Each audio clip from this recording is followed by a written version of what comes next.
अस्सलामुअलैकुम दोस्तों, Naeem technical TV level D के लेक्चर नंबर 5 में हम आज डिस्कस करेंगे। लेक्चर हमारा जनाब के चोकिंग की पहचान कैसे करें। और अगर इसी का समझ लें कि दो हिस्सों में ये डिवाइड है ये मतलब लेक्चर, और दूसरा इसका पार्ट है जी कि चोकिंग कितनी टाइप की होती है। तो आइए डिटेल के साथ समझ लेते हैं। बल्कि अगर मैं ये भी बोलूं कि मैं अभी अभी मतलब जिस कंप्लेन से हो के आया हूँ और वो काम हो नहीं सका, वो मतलब अभी पेंडिंग पे चला गया। पेंडिंग पे यूँ चला गया कि कस्टमर से हमने बोला कि भाई हमें ये या तो रेफ्रिजरेटर लेकर जाना पड़ेगा या फिर जो है वो मतलब हम आ जाते हैं घर पे ही मतलब इसको करेंगे। ये है कि हमें फ्रिज को मतलब ना इसको चेक करना पड़ेगा, कैपिलरी ट्यूब वगैरह को अगर ज़रूरत पड़ी तो इसको रिप्लेस भी करना पड़ेगा। यानी कि हम यहाँ पे रेफ्रिजरेटर को मतलब कल्टी भी करना पड़ेगा, कंप्रेसर निकाल के सारा कुछ ना। तो कस्टमर ने बोला ठीक है जी, मतलब उनकी जो सरपरस्त हैं वो आ जाते हैं मतलब जब घर पे, तो उनसे मतलब बातचीत करके हम आपको बता देते हैं कि घर पे ही करें या ले कर जाएँ। सही है जी। तो समझ लें कि हम एक अभी काम करने गए थे, उसमें कंप्रेसर डाला हमने, कंप्रेसर रिप्लेस किया है और रेफ्रिजरेटर नहीं बन पाया। तो मेरे ध्यान में आया भाई इसको लेक्चर में शामिल करना चाहिए, ठीक है। तो इसीलिए मैंने आज ये लेक्चर के लिए चुना। लेक्चर मेरे पास तैयार नहीं था, बल्कि अभी ये मैं तैयार कर रहा हूँ आपके लिए और साथ साथ पोस्ट कर रहा हूँ। अच्छा, मज़े की बात बताऊँ, अब आपके जहन में तो फटाफट से आना चाहिए ना कि नहीं भाई को इतना अरसा हो गया काम करते हुए, तो मतलब क्या नहीं भाई को पता ही नहीं चला है कि मतलब ये रेफ्रिजरेटर किस कंडीशन का है। तो भाई सीधा सीधा मतलब उस रेफ्रिजरेटर ने हमारे साथ प्रैंक किया है। मैं आपको बताता हूँ, मैंने एक सुबह कंप्लेन अटेंड की। जो ही शॉप हमने समझ लिया कि खोलने का टाइम होता है, तो मेरे आने से पहले ही जो है वो मतलब अहमद जो हैं, जो हमारे एडमिन भी हैं ग्रुप के, तो मतलब वो कंप्लेन पे गए जी। वहाँ पे कंप्रेसर का मसला था। तो इतने में मुझे इन्होंने मतलब कॉल की, तो मैं भी पहुँच गया। मैंने कहा चलो मैं खुद ही आ जाता हूँ। तो वहाँ पे मैंने कस्टमर से डील वील किया, तो मैंने उनको बोला कि भाई आपका रेफ्रिजरेटर लेकर जाना पड़ेगा, क्योंकि वो रेफ्रिजरेटर थोड़ा मतलब ओल्ड मॉडल का था। मुझे लग रहा था कि इसके अंदर चोकिंग होगी, इसको फ्लशिंग के बगैर काम नहीं चलेगा। बात समझ रहे हैं ना। तो मकसद ये है कि मैंने उनको बोल दिया ओके जी। अब उन्होंने बोला ठीक है हम आपको बताएंगे। अब ये दूसरी कंप्लेन है, इसमें भी कंप्रेसर का इशू है। इस रेफ्रिजरेटर ने समझ लो हमारे साथ धोखा किया। कैसे धोखा किया मैं आपको बताता हूँ। रेफ्रिजरेटर इंतहाई फ्रेश कंडीशन में, तकरीबन 3 साल पहले मैंने ही इस रेफ्रिजरेटर की एक दफ़ा अभी तक गैस डाली है। यानी रेफ्रिजरेटर जब से इन्होंने ख़रीदा है, एक दफ़ा गैस जो है वो इसके अंदर फिलिंग हुई है, और वो भी मैं ही चार्ज करने वाला हूँ उसमें गैस। और गैस कौन सी चार्ज करता हूँ? अमेरिकन गैस चार्ज करता हूँ मैं, ठीक है। तो मतलब जब मैंने इसका ड्रायर काट के देखा, तो ड्रायर भी क्या था, बिल्कुल एकदम मतलब फ्रेश था। सिलिका जेल भी बिल्कुल क्लियर थे, जालियां भी दोनों साइड की बिल्कुल ओके थी। यूँ समझ लें कि एक सही ड्रायर जो है वो मैंने ज़ाया कर दिया। कटिंग के बाद ही पता चलता है, ठीक है जी। तो मकसद कहने का ये है कि वो भी बिल्कुल ओके था, कंडेंसर भी इसका बिल्कुल फ्रेश है, एवापोरेटर भी फ्रेश है, और इसके बाद जो है ना एक ही दफ़ा अभी तक गैस चार्ज हुई है। और आजकल आपको पता है कि ये ज़्यादातर कंप्रेसर वगैरह भी चाइना के आ रहे हैं। तो मैंने कहा हो सकता है कि वोल्टेज वगैरह अप डाउन हुए हो, कोई झटका वटका लग गया हो तो ये जल गया हो। लेकिन नहीं दोस्तों, ऐसा नहीं था, बल्कि हमारे साथ समझ लें प्रैंक हुआ है।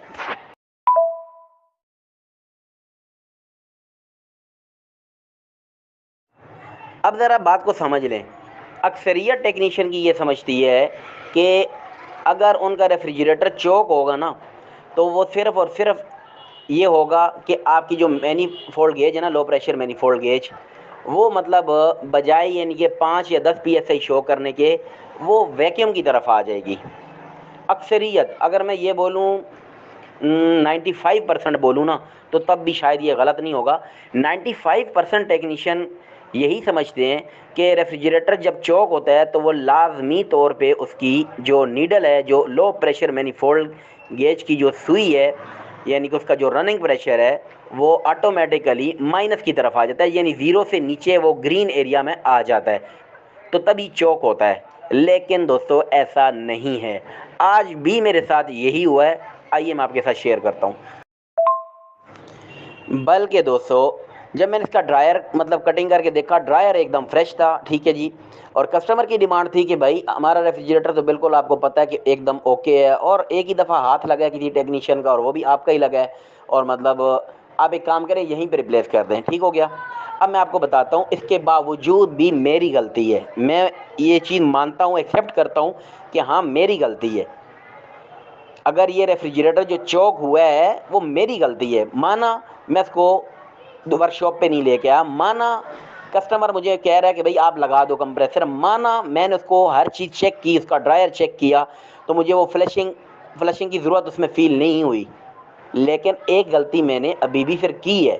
यही वजह है कि वो रेफ्रिजरेटर जो है वो, दूसरे लफ्ज़ों में हमारी अब गैस उसमें ज़ाया हुई है। अब हमें गैस को डिस्चार्ज करके दोबारा उसमें वो अगला काम करना पड़ेगा, तब हमें यानी कि जाके वो फाइनल होगा। दूसरे लफ्ज़ों में हमें लॉस हुआ है ना। लॉस तो खैर नहीं होता, आपको पता ही है, जब अच्छे पैसों में काम पकड़ा हुआ हो तो एक दफ़ा गैस डिस्चार्ज करने से लॉस नहीं होता, बचत में यानी कि कमी हुई है। कैसे, मैं आपको बताता हूँ।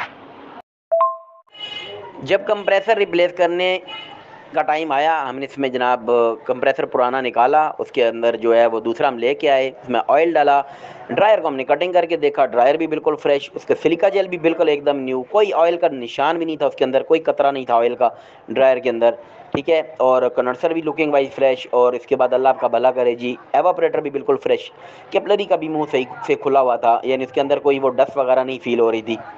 तो हम धोखे में आ गए।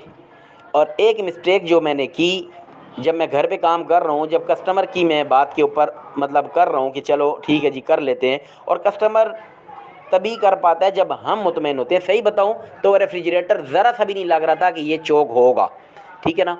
तो यही वजह कि मैंने उसको वहाँ पे करने की मतलब जसारत की है। लेकिन हमारे साथ उसने क्या किया है जी, कि हम अगर उसमें चेक कर लेते, उसका कैपिलरी प्रेशर टेस्ट कर लेते ना, तो हमें पता चल जाता कि ये कैपिलरी चौक है, ये नहीं चलेगी। तो हमने क्या किया, हमने सिर्फ महज एक वन साइडेड पे अपना ध्यान रखा कि भाई वोल्टेज की वजह से जल गया होगा, तो हमने इसमें कंप्रेसर लगा दिया, अपने 1.5-2 घंटे ज़ाया किए। क्यों? वैसे तो नॉर्मली तौर पे रेफ्रिजरेटर घंटे के अंदर कूलिंग कर जाता है, लेकिन जब वो चौक चलता है तो वो घंटा क्या 3-3 घंटों में कूलिंग पूरी नहीं करता है, ठीक है। कंप्रेसर बहुत ज़्यादा हीट अप हो गया, अच्छा खासा गर्म हो गया। मज़े की बात, अगर कोई ये समझे कि मतलब चोकिंग के ऊपर सुई उसकी आ गई थी, तो नहीं, बाकायदा तौर पे 5 से 7 से 8 तक का रनिंग प्रेशर जो है ना वो शो हो रहा था, ठीक है। इब्तदा की 2 नालियाँ गर्म थी कंडेंसर की, बाकी पूरा कंडेंसर ठंडा था, ड्रायर भी बिल्कुल समझ लें कि नॉर्मल से भी गया हुआ था, ठंडा ही था वो, ठीक है। मुख्तसरन ये जी कि मैनीफोल्ड गेज चोकिंग शो नहीं कर रही थी, लेकिन मैं फिर भी कह रहा हूँ कि वो चौक है, ठीक है। अब दोस्तों हमें क्या करना पड़ेगा, उसकी कैपिलरी ट्यूब चेंज करनी पड़ेगी, कैपिलरी ट्यूब चेंज करनी पड़ेगी, ठीक है। अब वो चाहे तो हम उसके कस्टमर के घर पे करें, चाहे तो हम वर्कशॉप पे लेके आएँ, ठीक है। कस्टमर अगर एग्रीड होता है कि हाँ जी ठीक है, आप एक काम करो कि रेफ्रिजरेटर को यहाँ पे आप कर लो, हमारी तरफ से इजाज़त है, हम डिस्टर्ब नहीं होंगे। मैं ये क्यों लफ्ज़ कह रहा हूँ डिस्टर्ब का, बात सुने। कंप्रेसर रिप्लेस किया, छोटा मोटा काम है, गैस चार्जिंग की, छोटा मोटा काम है, लेकिन कैपिलरी ट्यूब को चेंज करेंगे तो डेफिनेटली काम बढ़ेगा। रेफ्रिजरेटर में से कंप्रेसर भी निकलेगा, रेफ्रिजरेटर कल्टी भी करना पड़ेगा, थोड़ी बहुत फ्लशिंग भी करनी पड़ेगी एवापोरेटर की, वहाँ पे यानी कि स्मेल भी आएगी, ऑयल वगैरह का मतलब ना वो स्मेल वगैरह फैलेगी। तो इसके लिए कस्टमर की इजाज़त होना ज़रूरी है। ऐसा नहीं हो कि वो मतलब हम उनको बिना बताए काम खोल दें और वो बाद में बोलेंगे भाई आपने तो हमारे पूरे घर में जो है ना वो ऑयल की स्मेल जो है वो फैला दी है। तो लिहाजा ये चीज़ें एडवांस में डिस्कस कर लेनी चाहिए। तो अब क्या है कि कस्टमर जैसे हमें बोलेगा इंशाल्लाह हम उसको उस हिसाब से डील करेंगे। ओके जी। बहरहाल जी हमारे साथ प्रैंक हुआ है आज कि रेफ्रिजरेटर ने हमें धोखा दिया। बिल्कुल एक अच्छी कंडीशन का रेफ्रिजरेटर था, कंडेंसर उसका फ्रेश था, उसका एवापोरेटर फ्रेश है, लुकिंग वाइज एकदम न्यू रेफ्रिजरेटर है। आज तक एक ही दफ़ा गैस चार्ज हुई है, गैस भी मैंने ही चार्ज की हुई थी, अमेरिकन गैस ही चार्ज की हुई थी। ओके। और इसके बाद जो है उसका ड्रायर बिल्कुल एकदम न्यू था, फ्रेश था, और कैपिलरी का मुंह भी बिल्कुल अच्छे से खुला हुआ था, उसके अंदर कोई यानी कि वो जो कार्बन की तय बनी होती है वो भी नहीं थी। और इस वजह से हमने धोखा खाया, और वो भी हम बच सकते थे उस चीज़ से अगर हम उसका पहले ही कैपिलरी प्रेशर टेस्ट कर लेते। ओके जी। तो बहरहाल जो होना होता हो जाता है। मैंने आपके साथ इसलिए शेयर किया कि आइंदा आप भी चौकन्ने रहें और आप कभी जो मतलब कभी इस तरह का लॉस ना हो, ठीक है। तो इस तरीके से हम इंशाल्लाह उसकी कैपिलरी ट्यूब चेंज करेंगे। बाकी आपके साथ में इंशाल्लाह लाजमी शेयर करूँगा कि हाँ जी उसका कैपिलरी प्रेशर मैंने जो टेस्ट किया वो कितना था, और जब मैंने कैपिलरी में मतलब जो दूसरी लगाई है उसका प्रेशर मतलब कितना था, और पहले जो है ना 3 घंटों में कूलिंग नहीं हुई है, और अब मतलब उसी कंप्रेसर के ऊपर जो मैंने रिप्लेस किया है जिसके ऊपर अभी 3 घंटों में कूलिंग नहीं हुई है, जिसके ऊपर कंडेंसर की सिर्फ 2 नालियाँ तता की गर्म हो रही थी, बाकी पूरा कंडेंसर ठंडा पड़ा हुआ था। ड्रायर को बिल्कुल अता पता ही कोई नहीं था गर्म होने का। तो मेरे सिर्फ कैपिलरी ट्यूब चेंज करने से पूरे का पूरा कंडेंसर गर्म हुआ कि नहीं, ड्रायर तक नॉर्मल हुआ कि नहीं, कंप्रेसर जो हीट अप हो रहा था वो नॉर्मल टेम्परेचर पे आया कि नहीं, और इसके बाद कूलिंग जो पहले 3 घंटे में नहीं हो रही थी वो 1 घंटे के अंदर अंदर हुई या नहीं हुई। इंशाल्लाह ये तमाम चीज़ें मैं आपके साथ शेयर करूँगा, कल करूँ या परसों इंशाल्लाह मैं कर दूंगा, ठीक है, बेफिक्र हो जाएं। और वो इसी लेक्चर में गिना जाएगा, वो अलग से लेक्चर भी नहीं है, ठीक है, डोंट वरी, इंशाल्लाह मैं आपके साथ वो भी शेयर कर दूंगा। अब दोस्तों मैं आपके साथ अगर सरसरी सा मतलब ये भी डिस्कस कर दूं 2 पार्ट में, जैसे हमारा ये आज का ये लेक्चर था कि चोकिंग की पहचान कैसे करें, तो पहले इसी का ज़रा जवाब सुन लें। चोकिंग की पहचान ऐसे करें कि आपका रेफ्रिजरेटर जब आप उसको ऑन करें, ओके, तो उसको क्या करना चाहिए। सबसे पहले तो अगर वो आपको क्या कर रहा है डायरेक्ट ही, अगर उसकी मैनीफोल्ड गेज जो है वो थोड़ी देर के बाद ही वैक्यूम पे आ जाती है, माइनस की तरफ आ जाती है, आप गैस और डालते हैं वो फिर माइनस की तरफ आ जाती है, और डालते हैं फिर माइनस की तरफ, तो ये तो होगी मतलब वर्स्ट तरीन जो है, यानी कि शदीद तरीन चोकिंग की किस्म। ये तो मतलब मैं क्या बोलूँ कि ना समझ तरीन टेक्नीशियन को भी पता चल जाएगी। लेकिन जो समझदार टेक्नीशियन होगा वो चोकिंग की और भी कई रीज़न हैं जिनको वो पहचान लेगा। मैं आपको बताता हूँ उसमें आपका क्या, अल्लाह आपका भला करे जी। सबसे पहली जो रीज़न हो सकती है, आपका कंडेंसर जो है वो पूरे तरीके से गर्म नहीं होगा, आधा कंडेंसर गर्म होगा, आधे को पता ही नहीं होगा। दूसरा, शुरुआत के पाइप जो है कंडेंसर के बहुत ज़्यादा गर्म हो रहे होंगे, अगलों को पता ही नहीं होगा। ओके जी, ये आपको मैंने दूसरी किस्म बता दी। तीसरी किस्म आपकी बता दी, कंप्रेसर आपका बहुत ज़्यादा हीटअप हो रहा होगा, ठीक है। चौथी किस्म आपको अगर बताऊं तो आपको मतलब कूलिंग बहुत स्लो स्लो करेगा। पांचवी किस्म बताऊं तो कंप्रेसर की साउंड भी आपको मतलब चेंज फील होगी, आपको फील होगा कि ये गिल्टी फील करके चल रहा है, मुश्किल से चल रहा है, ट्रबल में चल रहा है, ठीक है। तो इस तरीके से यानी कि चोकिंग की आपको मैंने आम जो लोग जानते हैं मतलब कि मैनीफोल्ड गेज माइनस पे आ जाती है, उसके अलावा मैंने आपको 5 रीज़न और भी बताई हैं, ठीक है। तो इस तरीके से आप चोकिंग को पहचान सकते हैं। और इसके अलावा दोस्तों अगर हम इसी के पार्ट 2 को डिस्कस करें, अल्लाह आपका भला करेगी, चोकिंग कितनी टाइप की होती है, यानी चोकिंग की किस्में कितनी हैं। तो अगर आप मेजर बात करो तो 3 किस्म की चोकिंग होती है, अल्लाह भला करे आपका। एक आपकी यानी कि ना एयर चोकिंग होती है, एक आपकी मॉइस्चर चोकिंग होती है, एक आपकी डस्ट चोकिंग होती है, ठीक है। अब इस चक्कर में अगर हम पढ़ें कि भाई वो कंडेंसर भी चोक होता है, कैपिलरी भी, तो जाहिर बात है वो भी डस्ट की वजह से चोक होता है, तो डस्ट को मैंने ऑलरेडी आपको बता दी। या मॉइस्चर की वजह से होता है तो वो भी आपको बता दी। मुख्तसरन ये है कि आपको जो मेन ज़्यादातर जो वास्ता पड़ता है वो 3 टाइप की चोकिंग से पड़ता है। डस्ट चोकिंग यानी कि मिट्टी आ जाए सिस्टम में, जंग आ जाए, रस्ट आ जाए, मतलब जो भी है। इसके अलावा जो है मॉइस्चर आ जाए।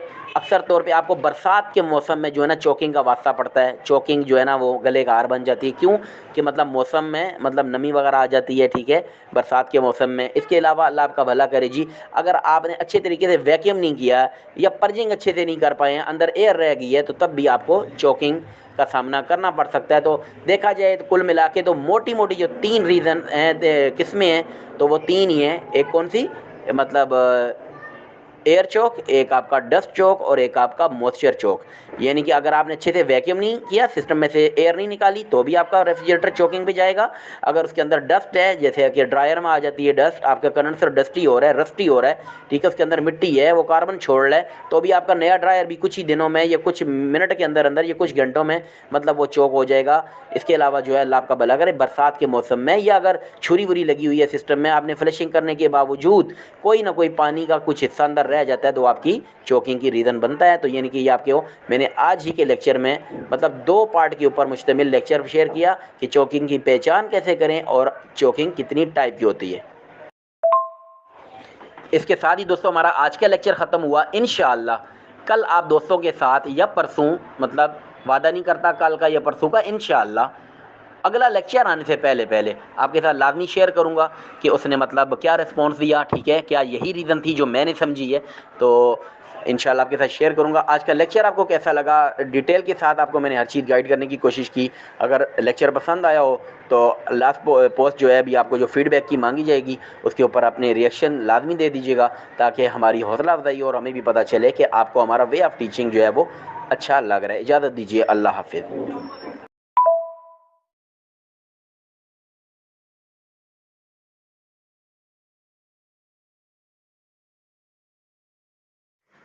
अस्सलाम वालेकुम दोस्तों जैसे कि मैंने आपको बोला था कि अगला लेक्चर आने से पहले पहले मैं इंशाल्लाह आपको उसका फीडबैक दूंगा कि क्या उसमें वही फॉल्ट निकला जो मुझे लग रहा था। ठीक है, तो मैं आपके साथ ये शेयर करने लगा हूँ। ठीक है जी।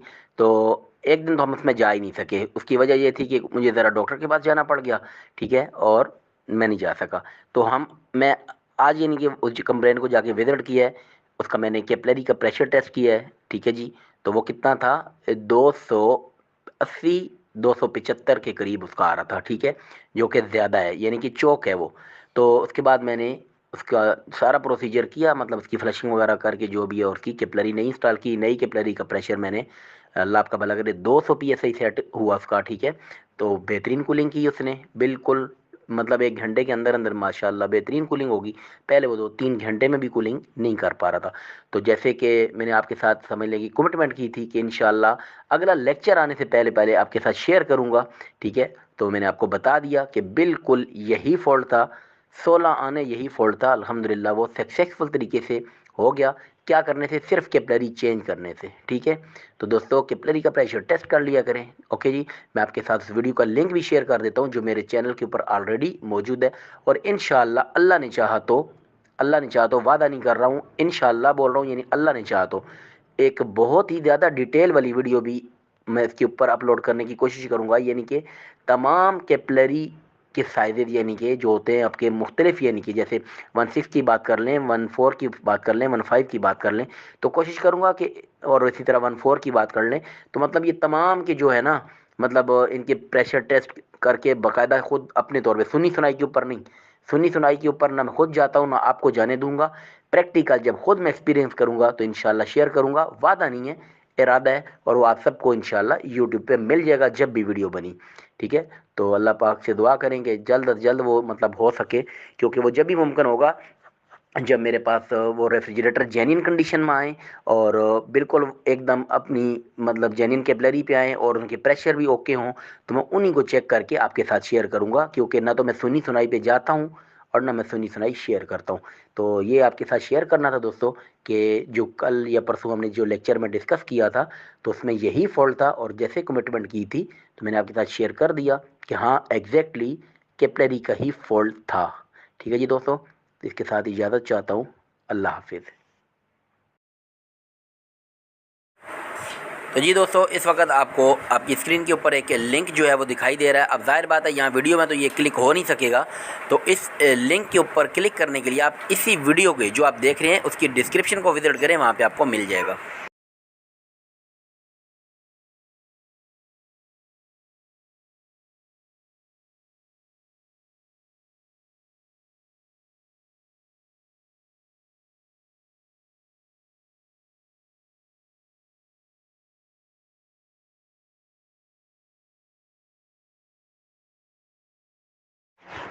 अस्सलाम वालेकुम दोस्तों जैसे कि आपको मतलब आज का जो लेक्चर का टॉपिक है वो सेंड कर दिया गया है। लेक्चर का टॉपिक ये है कि हायर की नई रिले के अंदर, हायर रेफ्रिजरेटर के अंदर जो कंप्रेसर लगा हुआ है उसके साथ इस्तेमाल होने वाली रिले जो आप बाद में मार्केट में ख़रीदते हो, मैं नए रेफ्रिजरेटर के साथ लगी हुई रिले की बात नहीं कर रहा, बल्कि जब वो पहले जेन्युइन लगी हुई रिले ख़राब हो जाती है, और जब उसके जैसी सेम रिले हम लोग मार्केट से परचेज़ करके लगाते हैं, तो उसके अंदर क्या प्रॉब्लम आ रही है, आज के लेक्चर में मैं आपके साथ प्रैक्टिकल प्रूफ के साथ मतलब शेयर करने जा रहा हूँ, और उसका सलूशन भी शेयर करने जा रहा हूँ। तो ज़रा लेक्चर को तवज्जो से सुन लीजिएगा और अपने भरपूर रिएक्शन वगैरह साथ के साथ देते रहिएगा।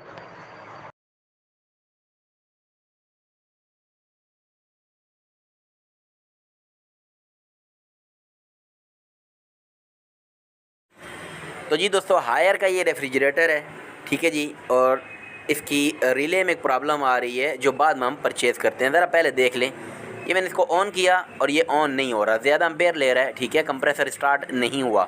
सप्लाई को मैंने कर देना रिमूव। ठीक है, आप भी डेफिनेटली यही करेंगे जब आपको कंप्लेन आएगी। अब क्या करते हैं हम, नेक्स्ट स्टेप यही होता है कि रिले को हम मतलब खोलने के लिए इसकी जो ऊपर लगा हुआ वो कवर है, ठीक है, कंप्रेसर की रिले के ऊपर लगा हुआ कवर, उसको खोल लेते हैं। ठीक हो गया, और रिले को सामने कर लेते हैं। अर्थ वगैरह की जो वायर लगी हुई हैं बॉडी के साथ, कंप्रेसर के साथ, वो भी खोल लेनी होती हैं। ठीक है जी, मैं आपको शुरू से ही लेके चल रहा हूँ ताकि आपको किसी को भी कोई दिक्कत ना हो। सीनियर तो बहुत जल्दी समझ जाते हैं, जूनियर्स के लिए थोड़ा सा मसला होता है। बहरहाल ये लेक्चर दोनों के लिए इम्पोर्टेंट है, क्या सीनियर्स और क्या जूनियर्स। ठीक है जी, दोनों के लिए। तो अभी दोस्तों मैं जल्दी से इसको यानी कि ना रिले को रिमूव कर देता हूँ। ज़ाहिर बात हमने इसकी जगह पे दूसरी रिले लगानी है, ये रिले ख़राब है। अब मसला क्या आ रहा है वो आपके साथ बड़ी डिटेल के साथ डिस्कस करेंगे। तो अब हमने पहले वाली रिले मतलब उतार ली है, आप देख सकते हैं, और हमारे पास जो दूसरी रिले है वो हमने जनाब लगा देनी है, जैसे आप भी लगाते हैं। ये देख सकते हैं आप, ये रिले मेरे हाथ में है, ये जो आपको इधर नज़र आ रही है ये रख दी ज़मीन पे, और ये हमने एक नई रिले ला के रखी हुई है और हम ये भी लगा देंगे। अब ये मैंने इसमें फ़िट कर दी। अब मसला क्या आ रहा है वो देखिएगा।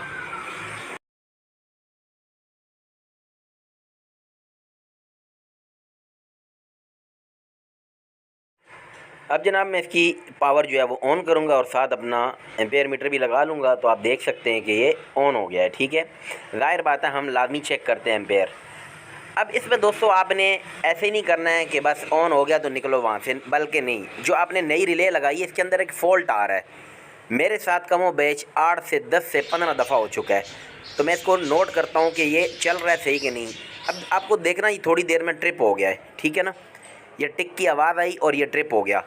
अब यहाँ पे जो जूनियर्स होते हैं वो सर पकड़ के बैठ जाते हैं, बल्कि सच बताऊँ तो कई दफ़ा जूनियर्स ने कस्टमर को ये बोल दिया कि आपका कंप्रेसर ही ख़राब है जी, क्योंकि पहले जो है वो चलाया तो नहीं चल रहा था, रिले चेंज कर दिए, अब रिले के बाद भी ये मसला कर रहा है तो कंप्रेसर ख़राब है। जब ने हम जाते हैं तो हम ये फ़ॉल्ट दूर करते हैं। फ़ॉल्ट क्या है मैं आपको बताऊँ, ये जो ओवरलोड लगा हुआ है ना, ये बाद में आने वाली रिले की बात कर रहा हूँ, तो उन्होंने छोटा लगाया हुआ है। ठीक है, ये मतलब छोटा ओवरलोड है और प्रोटेक्टर जो है ओवरलोड प्रोटेक्टर ये छोटा लगा हुआ है। आपने सिंपल इसको निकाल लेना है और नया नहीं ख़रीदना है कोई। वही जो पुरानी रिले है ना जो आपने पहले उतारी है, एक्चुअली इसकी रिले में फ़ॉल्ट था, ओवरलोड में फ़ॉल्ट नहीं था, ओवरलोड प्रोटेक्टर ओके था।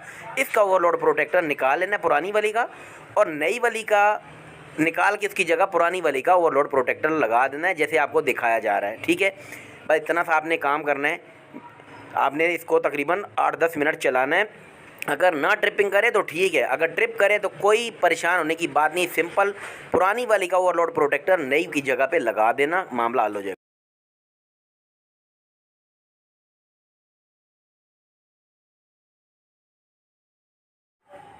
इसके बाद इसको प्रॉपर अपने सप्लाई जहाँ पे कस्टमर ने ऑलरेडी ऑन कर रखा था, जैसे कि स्टेबलाइज़र वगैरह, उसके थ्रू इसको ऑन करें।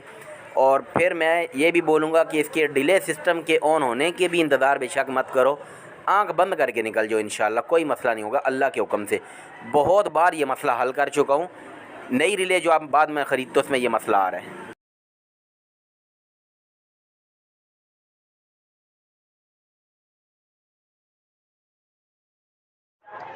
तो जी दोस्तों, लेक्चर में तो मैंने आपको ऑलरेडी प्रैक्टिकल सारी डिटेल दिखा दी है, पूरा डेमो दिखा दिया कि कैसे आपने कंप्लेन पर जाना है, कैसे उसको चेक करना है, कैसे उसको फिक्स करना है, फिक्स करने के बाद कैसे मतलब चलना है, सब कुछ बता दिया। लेकिन मज़ीद इसको मैं आपको डिटेल के साथ एक ही वॉइस में इंशाल्लाह बता देता हूँ। देखिए जी, हायर का न्यू रेफ्रिजरेटर जो न्यू मॉडल आजकल आ रहे हैं, ठीक है जी, इसके साथ जो कंपनी ने रिले लगाई है बिल्कुल सही लगाई हुई है। उसके साथ जो ओवरलोड प्रोटेक्टर लगाया हुआ है बिल्कुल सही लगाया हुआ है। 2 साल 3 साल 4 साल के बाद जब वो रिले ख़राब होती है, ठीक है जी, अब हम जाते हैं वहाँ पे तो रिले का फॉल्ट आता है, हम मार्केट से सेम टू सेम वही वाली रिले लेकर आते हैं और लगाते हैं, कंप्रेसर चल जाता है। ठीक हो गया जी। पिछले दिनों तो ये बहुत ज़्यादा हो रहा था, लेकिन अब जाहिर बात है जो कंपनी मैन्युफैक्चरिंग कर रही थी ना, तो कंप्लेन उस तक पहुंचती है। जब मैं मतलब मार्केट से ख़रीदूंगा, मैं कंप्लेन करूंगा, आप भी करोगे, तीसरा भी करेगा, चौथा भी करेगा, पांचवा भी करेगा, तो कंप्लेन आगे तक जाती है। यानी कि जहाँ से ये सारा माल आ रहा है ना बन के चाइना वाइना से, तो वहाँ तक चली जाती है, तो वो भी फिर देखते हैं। सही है ना। तो अब क्या हो रहा है सिलसिला जी कि नई रिले लगा दी, अब रिले लगा के हम वहाँ से निकल पड़े। यही करेंगे ना कि भाई चल गया, कम कस्टमर की कंप्लेन आ जानी है जी कि वो फ्रिज तो फिर नहीं काम कर रहा।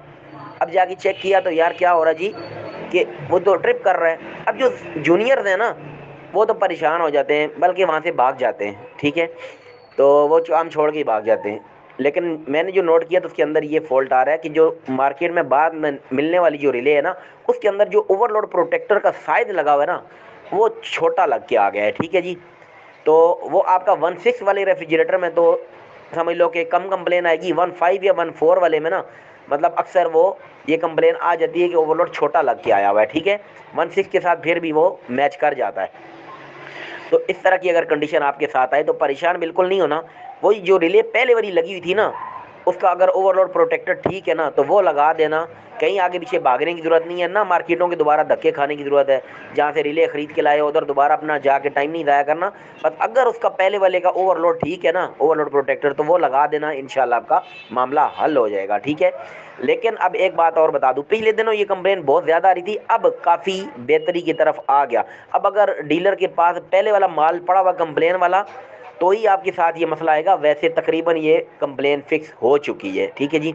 तो मकसद कहने का ये चीज़ थी, आपके साथ शेयर की है, तो आपको भी इंशाल्लाह नॉलेज में आ गई बात। अगर आपके साथ कभी ऐसा हो तो परेशान बिल्कुल नहीं होना। ओवरलोड प्रोटेक्टर का साइज़ देख लेना, वो थोड़ा सा छोटा लगा हुआ है, तो आप वही पुराने वाले का निकाल के लगा देना है, तो इंशाल्लाह जान छूट जाएगी। तो इसके साथ ही हमारे लेक्चर का इख्तिताम होता है। तो अगली पोस्ट के ऊपर अपना फीडबैक ज़रूर छोड़िएगा। इजाज़त दीजिए, अल्लाह हाफिज़।